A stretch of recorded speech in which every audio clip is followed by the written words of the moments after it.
जय हिंद जय भारत.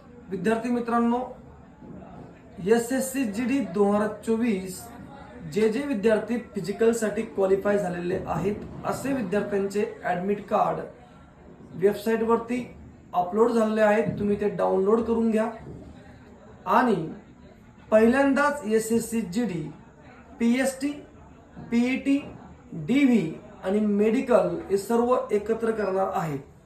मग सर्व जर टेस्ट तुमच्या एकाच वेळेस होणार आहेत, त्यामुळे ह्यावेळेस 23 सप्टेंबर पासून तर 9 नोव्हेंबर पर्यंत ही प्रक्रिया चालणार आहेत. आपले डॉक्युमेंट तयार करा, मेडिकल टेस्ट करून घ्या. लक्ष डिफेन्स अकॅडमीमध्ये तुमची मेडिकल टेस्ट सुद्धा तुमची केली जाईल. जर तुमच्याकडे 1 महिना वेळ असेल, तुमच्याकडे 20 दिवस वेळ असेल, तुम्ही फिजिकल पास होऊ शकत नाही, तर लक्ष डिफेन्स अकॅडमी तुम्ही जॉईन करा. तुम्हाला मी फिजिकलची 100% गॅरंटी देतो.